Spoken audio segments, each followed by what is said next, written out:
So Google dropped Gemini 3, and it is honestly pretty darn impressive. Not just Gemini 3, the model, but a whole suite of tools and other things attached to it. And we're going to break down sort of all of it, but I'm going to start in a weird place because I have a demo for this segment that I think is going to be fun, Perry. So one of the things that they launched along with Gemini 3 is this product called Antigravity, which is their agentic coding platform. I have it downloaded right here, and I got it all set up so the viewers watching will be able to see this. It is basically... This is essentially like the equivalent of a vibe coding platform like Lovable or something like that, right? But it's all within Google. Yeah, and this is an app that you download to your computer, so it's not something you run through your browser, although the models... do run through the browser. But you can see if this is their agent mode window right now, which is like the custom thing that they've built. And if you hit open editor, you can see if you're familiar at all with VS Code, it is just VS Code because that's open source. Yep. So underneath it is a very familiar interface of Visual Studio Code. But the important part here is the agent manager. Now there's a bunch of different setup steps. We'll talk about that when we actually do the breakdown. But for this demo, I have set it into turbo agent only mode where it's not going to ask us for review. It's just going to go off of what I tell it to do and basically come back when it has finished. And so what I thought we could do was ask it to make us a website for the FAIK files. Okay. So I was thinking something like create a website using 11T, which is a static site generator that uses JavaScript that I'm familiar with, I've been working with lately. For the podcast, the FAIK Files, part of the N2K network. You can find all the information about it online. What do we want for our website, Perry? What else should I put in here? We should tell it to do bios for us. So mention our names and say that it needs something highlighting the hosts.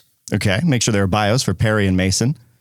Do we want to have an embedded mini player? Yeah, that's a good idea. Embedded mini player for the podcast RSS feed. Display and highlight show art, carousel, and any other features you think of that would make the website really, really cool. Let's go ahead and be vague because this new model is much better at kind of gauging your intent from vague instruction. Okay. Any other features you think that would make the website really, really cool? Make sure it is easy for us to update with new content and that it is responsive across devices. Think like a senior developer. I've habitually been putting that in my prompts to see if it helps at all. And then I think we'll fire this off, and then we'll talk more about like when you say senior developer, you mean like in rank, not in age, not like somebody that started with COBOL. Yeah. Think like an old guy. Think like a very, very old programmer who I'm going to add who is intimately familiar with 11T, just so that maybe that'll help point it towards more of that. But I think I have mixed expectations here. I don't really know what's going to happen with this. Because it's only been out for a couple days. I think this dropped literally 2 days ago. I've had a little experience using Gemini 3 Pro in the chat interface, and I've been doing some coding tasks with it, and I've been really impressed, but I have not tried this yet. So we'll fire it off. I haven't either. We'll send it into the background after. Let's just see what it starts to do here. It looks like everything is sort of spinning up. And you know what? I'm not even going to look. Let's just let it. There we go. It has started. It's going, it's thinking, and it's going to work. And because I set it to turbo mode, it's not going to ask us any questions. Okay. We'll check back up on that at the end. Yeah, me too. Who knows what it's going to be like? So you may crash the internet, or I might delete stuff off my computer. Who knows? That's kind of the risk too with these agentic systems. I don't know, over the past few weeks, we've had like an AWS outage. We've had a Cloudflare outage. You might cause some kind of weird Google backend issue that affects the rest of the world. Yeah, somehow it's going to end up reconfiguring DNS settings on some like internet backbone. Who knows? It's always DNS. It's always DNS. There's a YouTuber, Jeff Geerling, who is a broadcast engineer who he sells shirts that just say it was DNS, and I really want one. So Gemini 3, it dropped on the 18th of November, so 2 days before time of recording, which is the 20th, and 3 days before you'll hear it. And there's a bunch of information about it. There's like a whole product collection page that you can go check out. We'll link it in the show notes. You got to read that title line. A new era of intelligence with Gemini 3. Gemini 3 is our most intelligent model that helps you bring any idea to life. Yeah, this is littered with that kind of language, including like there's something here where is the line? It's talking about like this is the next step towards AGI and all of this sort of thing. So it is a bit self-aggrandizing. However, what they have here is pretty remarkable. Right. Well, and we should say we were mentioning right before we hit record that like about a year ago, even 6-7 months ago, I think we were dunking on Gemini quite a bit because it just wasn't where it should have been for being a Google product. But we had always said this should be way better because it's Google. And we think that it will at some point leapfrog. And by all estimations and all the other folks that have looked at this seems to be the real leapfrog moment where everybody's looking at it and saying, all right, this is actually the best thing on the market right now. And it shows that progress for these kinds of systems is not actually slowing down. We've not hit a wall. Yeah, we have not yet hit a wall in the scaling race and whatnot. And yeah, I think we have said from the beginning, Google has the infrastructure, they have the data, they have the information, they have the user base. So it's only a matter of time. And this is a huge step towards that. We'll get deeper into the benchmarks in a moment. This overview here is kind of just a lot of text and bloviating about how cool it is, but I want to get into let me make one more remark then while you're getting to that part, because we talked about not hitting a wall. The other thing is everybody is concerned about power consumption, rightly so. However, there's an interesting thing that came out of OpenAI where Sam Altman said, let me get the actual quote, GPT-5.1 thinking high is about 300 times cheaper than per task than O3 preview. Which, really? Yeah. And so that is a year later, their highest model is now 300 times cheaper to run than the highest model a year ago. Wow. And that's actually really encouraging because 5.1 is actually faster too. So we're moving in the right direction with some of the power stuff. At the same time, though, everybody's using these more and more. So the demand is still growing. Yeah, and we need those efficiency gains because, again, the power consumption and water consumption becomes a critical problem when you get to these massive deployments and especially the training cycles. Honestly, that is why I have been more... When I use a cloud-based AI, I lean towards Gemini because they're the only one that's been pretty transparent, even remotely transparent about their like water and power use. I still haven't seen any like numbers from OpenAI about those specific, like their power consumption during training and inference and water use. Yeah. So I pulled up the page for Google Gemini Pro here because it's got some benchmarks for us to look at. And they say here, our most intelligent model yet sets a new bar for AI model performance, and that definitely seems to be true. On humanity's last exam, Gemini 3 Pro got 37.5%, whereas the previous leader had been GPT-5.1, 26.5% there. Also on Terminal Bench 2, it got 54.2% compared to GPT-5.1 at 47.6%. 72% on Simple QA Verified versus Gemini 2.5, the previous leader, the previous iteration, at 54.5%. The long context performance on the MRCR V2, I don't really know anything about that benchmark, but compared to the other ones, like we're looking at Gemini 2.5, Claude Sonnet 4.5, and GPT 5.1, and the new Gemini 3 got 77%, whereas the previous highest number was 61.6 from GPT 5.1. And Claude had 47.1. This thing is spicy. Multimodal input, text-only output. It has 1 million input tokens, 64,000 output tokens. I do feel like I'm just shouting numbers, And so I want to talk about So it's one thing to see the benchmarks. It's another thing for people to like actually use it and say, my vibe feeling about it feels like it's better. And it seems like we're getting that too. Now, I'll be honest. I've not opened up Gemini since Gemini 3 dropped, so I don't really have just a feeling about it yet because I've been traveling and focused on other things. But from what I'm hearing from a lot of the folks that I follow, like they feel a difference, a subjective difference.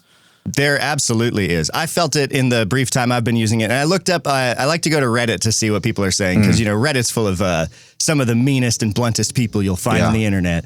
And pretty universally, I saw people saying it was really impressive and a step up. People saying that it solved problems that they couldn't get Gemini to solve before in other models. So yeah, the reception has been pretty good. The other thing that I've heard is really good with this one is things like spatial reasoning and and being able to look at and understand what's on a computer screen. Yes, that is the other thing with this. With the Antigravity platform we're running in the background, it can launch a dev server and like interact and run tests on your website or whatever it is you're having it code. Yeah. So it's really good at the screen space stuff. It's also got really, really good visual analysis. I saw people saying this is the first model that could read their handwriting, which is fun. So basically like incremental improvements in all arenas and pretty tangible incremental improvements. Here's a feature that I want to highlight. I want to balance the difference between yelling numbers and like feelings. And this is a very like tangible feature that I think is very cool. And it's something I've only seen Gemini doing. And they had been doing this a little bit before, but they're really leaning into it now, which is generative UI, where I don't know how much you poke around with Gemini, but if I had heard about this. Yeah.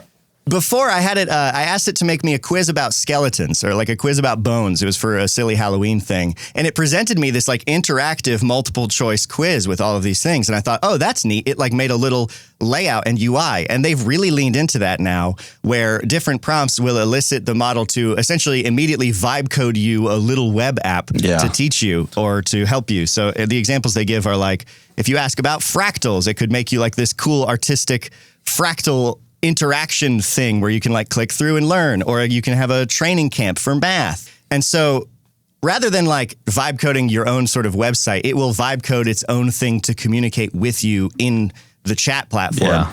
And that's really engaging and very cool. As long as it gets the facts right and whatever it is you're doing is not full of hallucinations and whatnot. This is similar to like the direction that Google's Notebook LM is going to. So remember, it started with like these custom audio overviews that were podcast-like, and now they've evolved that where we'll do a custom video overview as well, where it adds like background images and charts and it's very stylized. It gets old a little bit quickly for me, but still, it's leaning into the fact that because when you use Notebook LM specifically, you're source grounding it really well, and so it can pull facts, figures, and things like that fairly accurately and represent those in relation to one another and kind of pull out the narrative.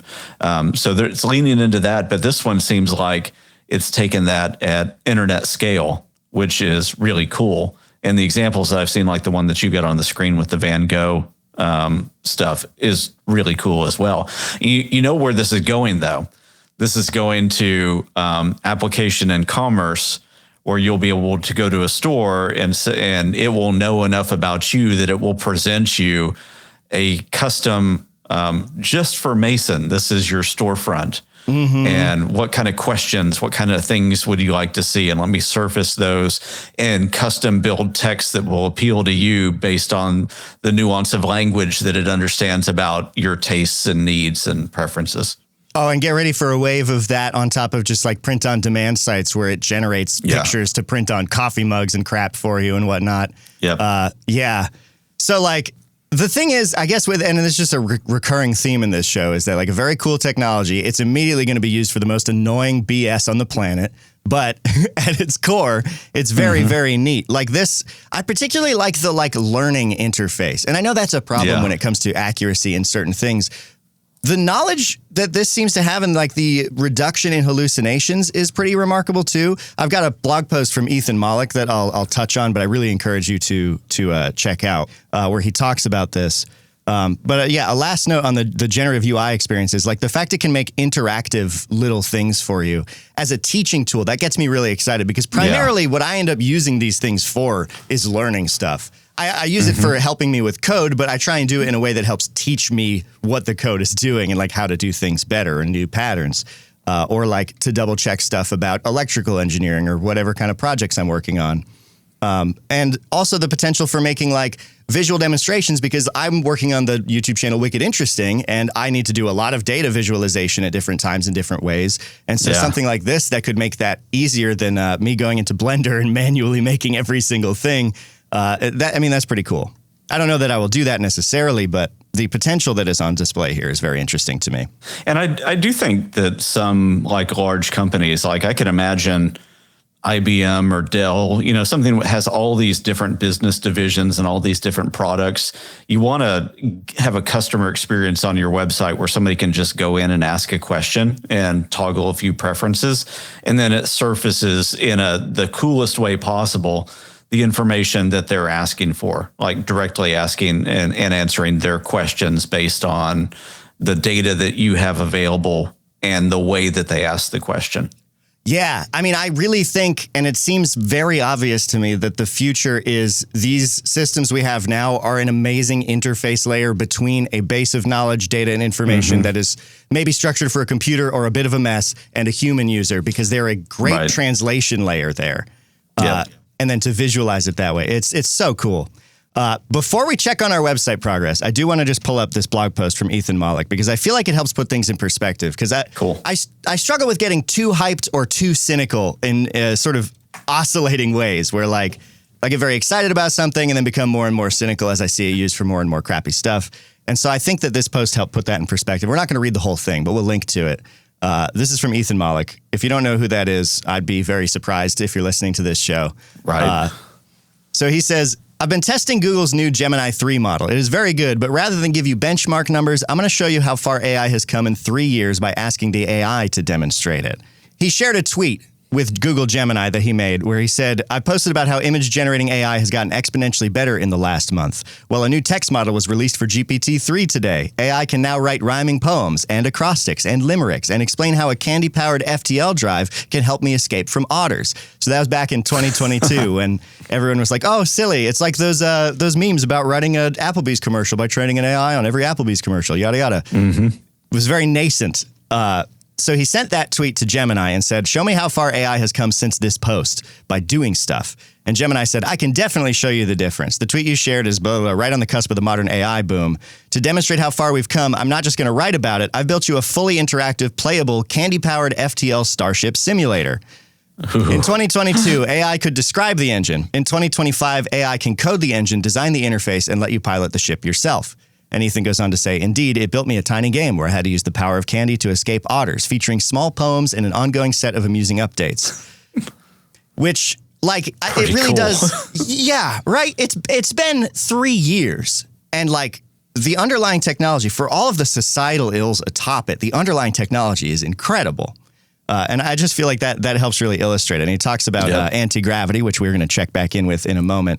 He did this experiment, though, that I want to highlight, where he gave Gemini 3 access to a directory of old files he used for research into crowdfunding a decade ago. It was a mishmash of files labeled things like project_final_seriously_this time, and data in random formats and whatnot. He told Gemini, figure out the data and the structure of the initial cleaning, get it ready to do a new analysis and find new things. And he says it did. And then he gave it an assignment to create a research paper, an original research paper using this data. And he said, specifically, with no further hints, I wrote, great, now I want you to write an original paper using this data. Do deep research on the field. Make the paper not just about crowdfunding, but about an important theoretical topic of interest in either entrepreneurship or business strategy. Conduct a sophisticated analysis. Write it up as if for a journal.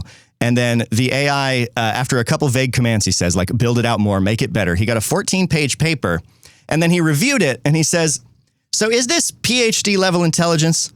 In some ways, yeah. If you define a PhD level intelligence as doing the work of a competent grad student at a research university, but it also had some of the weaknesses of a grad student. The idea was good, as were many elements of the execution, but there were also problems. Some of its statistical methods needed more work, some of its approaches were not optimal, some of its theorizing went too far given the evidence, and so on. Again, we've moved past hallucinations and errors to more subtle, often human-like concerns.